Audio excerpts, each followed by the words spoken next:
Greetings, HD or Human Development students. So we're on to chapter number 6. We're talking, don't forget about the stages or the ages of 0 to 2. So this kind of infancy or toddler stage, we tend to think of infants or the term infants as referring to those under 12 months of age. And then over a year, we kind of start to label our kids as toddlers. So just to give you an idea, it's there's going to be lots of changes going on. So what's going on cognitively or with our babies' minds as they are aging in these first couple years of life?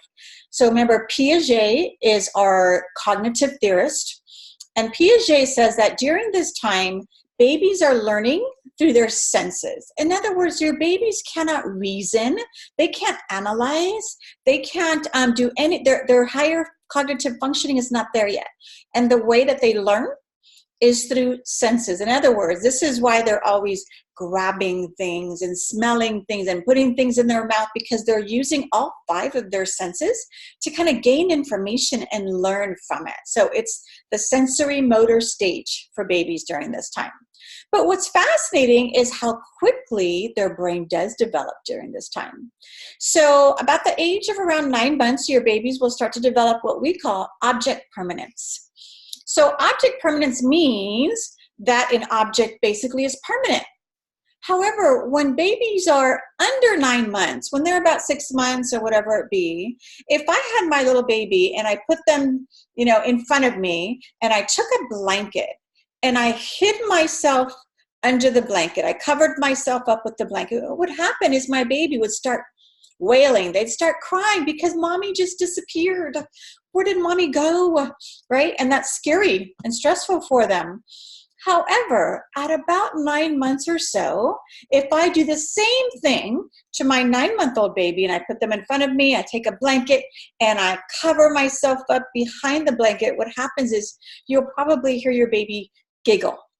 They'll start laughing because they think mommy's being funny, because mommy didn't really disappear. My baby now understands that I am permanent and I can't disappear. I'm hiding. I'm playing a game, or I'm hiding behind the blanket, and that's object permanence. It's when your babies kind of start to understand that even though they can't see me, I'm still around. All right, and again, during this particular time, we're trying to do a couple things. Number one is goal-directed behavior, which means I'm teaching as parents. This is what we do. Our whole job is kind of to teach our children right from wrong, teach them language, teach them everything. And one of the ways we do that is through this assimilation process.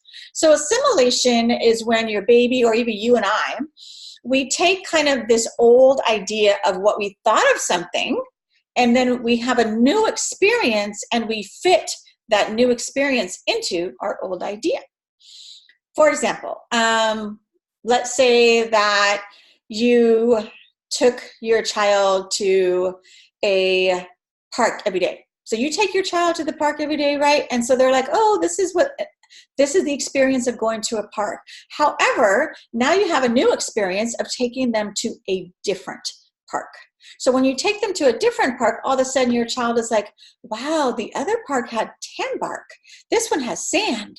And the other park had swings, but this one has a merry-go-round. Wow, this is now what a park looks like, right? So they take that old idea of what they thought of a park and they fit this new experience into that old idea.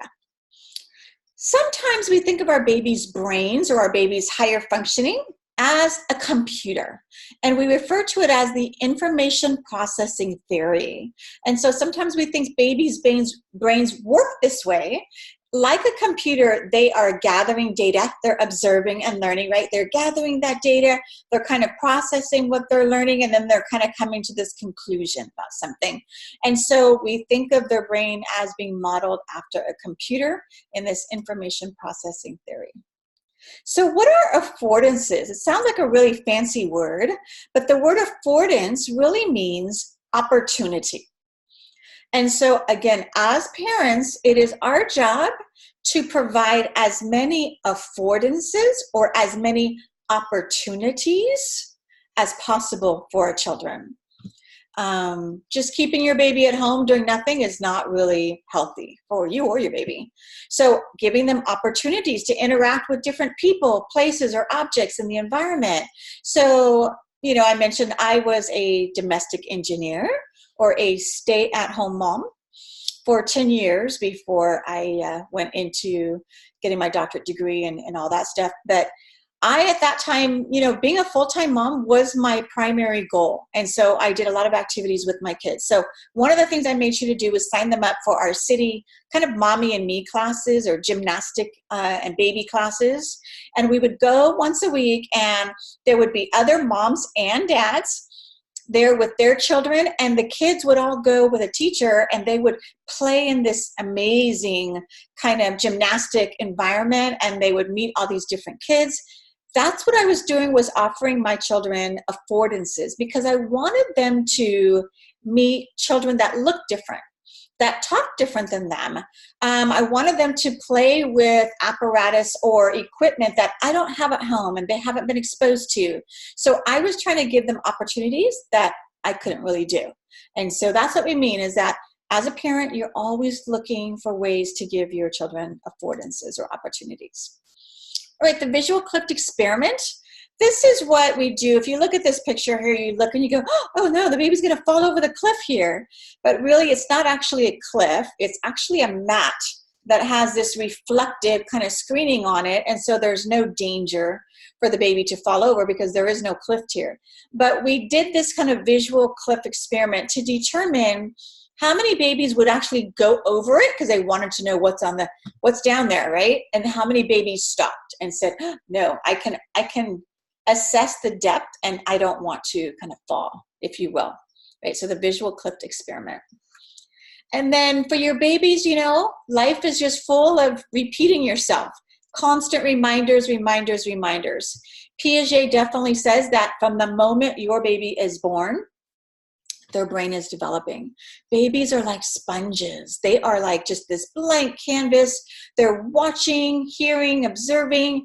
They are learning everything every day. And this is why, again, it's not a good idea to just kind of isolate your baby. You should be out in the environment, even if it's just going for walks around the neighborhood, taking them to the store, all the things that you do, because these are all good ways for them to continue to learn about the environment. But repeat, remind, remind, remind. That's how it works. So how do our babies really learn language? How does that language development happen? Well, first of all, remember we said that when babies are in the womb, when they're inside of mom, they can actually develop that hearing sense. And so they heard mom's voice. And therefore, newborns or our infants really prefer mom's speech in whatever language mom speaks. So if mom speaks, Spanish, if she speaks Portuguese, she speaks French, whatever she speaks, that's what the baby really wants or gravitates to, because that was mom's language. And then around 6 months, they start to be able to distinguish when you say no and when you give them commands and what you kind of mean. And then eventually by around a year, they're going to start to say some word that you understand. Before that, they're going to be babbling and stuff, but you really don't know what that means. But now we're going to start to see them saying words, and a lot of times that first word might be no. Because again, for a year, for however long it's taken for them to talk, you as the parents have been dictating everything. It's time to go to bed now. We're going to change your diaper. This is what we're going to eat, right? And so when children find their voice, sometimes it's like, I want to say no, because I like the power of saying no. But when we have infants, so remember, think of infants as really young. So in other words, when we have our 3-month-old, our 6-month-old, they can't communicate with words and all of that. So what they do, their primary means of communication is gesturing. They point and they say, I want to go, they can't say, but they're pointing to your sliding glass door because they want to go outside. They're pointing to the dog because they want to pull the dog's hair, right? So their primary means of communication is to point and to gesture at what they want. And then eventually, our babies get to this place where they start to actually develop language. And it really started off last time when we talked about our babies having those reflexes. And then we'll see that the babies go into what we call the cooing stage, where they go, coo, coo, sounds like an owl, coo, right? They coo all the time.